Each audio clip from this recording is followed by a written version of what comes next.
Hi, Jesse here again, reporting from my barn, and this is the second part of my series where I'm going to be refinishing this black walnut 19th century table. And so behind me you can actually see now I have all three of the leaves that we've been making on the previous video now laid onto the table and generally mocked up for the next step in the process, which is essentially going to be putting in the dowels that will hold the table leaves together when they are assembled. Now I don't have the original dowels, but I did source some of these standard table leaf dowels that are tapered at the end, and those will be the mark in the line for how each leaf will sit together. Now I've already laid out the table here, and you can see it's already about 9.5 feet long. And so this will seat comfortably about 12 people. And so I'm really excited to have this as an opportunity to start working on some pieces that match in the middle.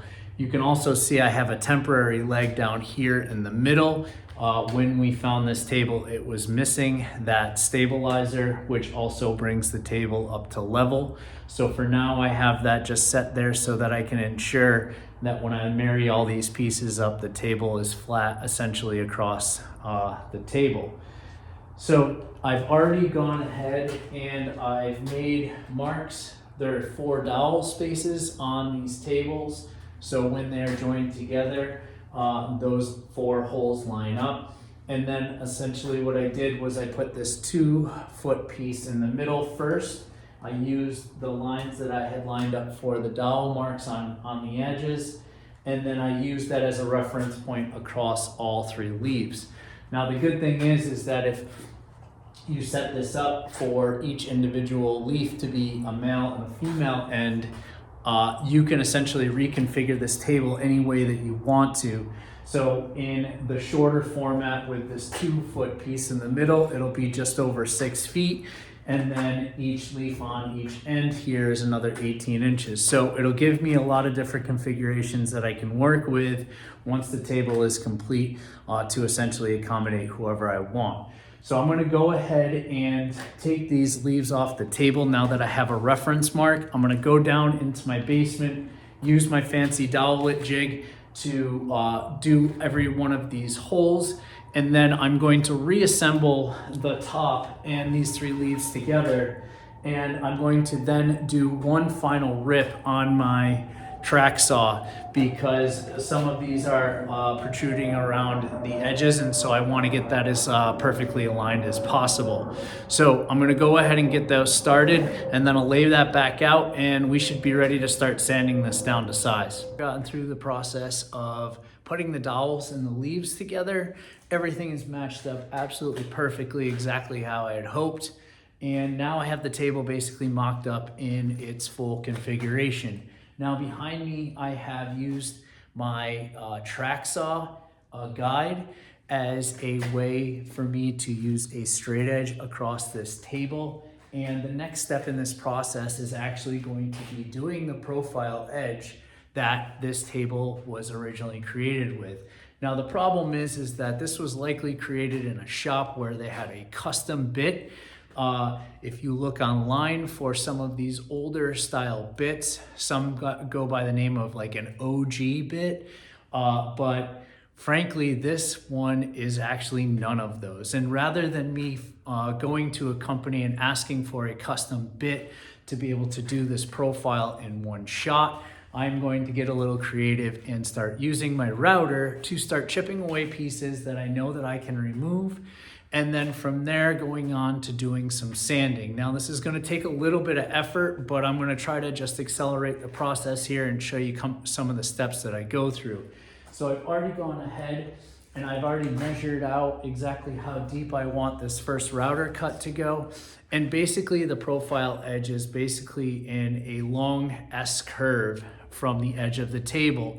So now I'm going to be chipping away those larger pieces. And I'm gonna start basically with this 3/8 inch bit, and you can see the depth is actually not set very deep. That's going to actually take out this first lip that basically goes all the way across the front edge of the table. And then from there, I'm gonna do an analysis just to see how far in I can take this before I get to a point at which I can start sanding. So I'm gonna go ahead and give this a first run and see how it goes, and then we'll go from there.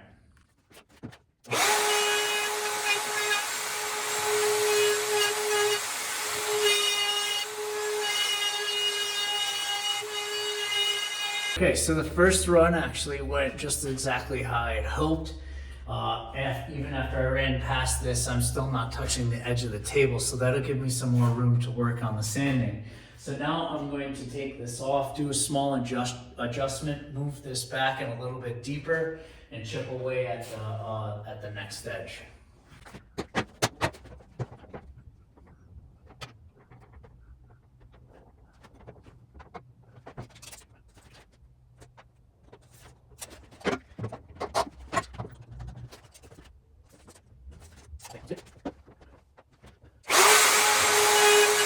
Okay, so now I have 3 passes. I took out a majority of the top corner.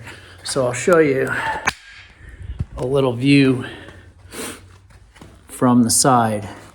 Now you can see that I've chipped away basically most of the profile.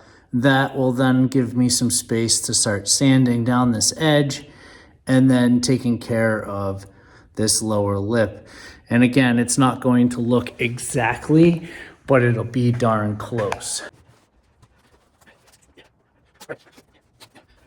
So I'm now about, I don't know, 3 hours into sanding. And I am just about done with the profile edge on the front and the back. Now initially I had tried to use the profile sander, but sometimes you just have to go with what works. And sometimes it's the cheapest things that actually make a huge difference. So what I ended up using are actually just some of these foam blocks that have a ton of different sizes and edges on them. They come in round and pointed. They're called soft sanders, and surprisingly, this was my tool of choice to do this edge. But what I really did find is that by using the router bit to take out the larger chunks, what it did was it also gave me a reference point and a line into the profile so that when I was sanding, I actually could follow the profile very nicely. And what that allowed me to do is as I was sanding, when I got down to the lines in the various positions that I was on, I was able to actually follow the profile quite nicely. And I'm really, really happy with how it's come out to this point. So I'm just about done. I started with 120 sand paper, and I just have gone around the edges now with 220. So once I feel comfortable on the outside edges, I'm now then going to move on to just passing this quickly on the top with 220. Okay, so here is now the profile edge that I've sanded, and you can actually see right down the line here. I mean, it is spot on. So I'm really, really happy about this, because to not have a router bit that could do this in a matter of 15 minutes, it took me a couple of hours, but I was really able to kind of use my finger along the profile here, and I could kind of feel that gap. And this is about as perfect as I can get it. So I'm really, really stoked on that. So there it is. And so that is basically as if I basically got the hardest thing out of the way. So I'm gonna go ahead and finish up the sanding on the tabletop. And then the next phase will be flipping this over, doing a quick analysis on what pieces are missing. One of the pieces that fell off are just some of these stop blocks that kind of go on the edge of each part of the table when it opens up. So I'm actually gonna make a couple of these myself, glue some of these up, make it look just like it came out of the factory. So stick around for more. I have basically part 3, probably of a 4-part series. I haven't quite figured that out yet. Subscribe along, follow, share with me any comments you have. If you got a better way of doing some of this stuff, I appreciate that. And thanks for watching.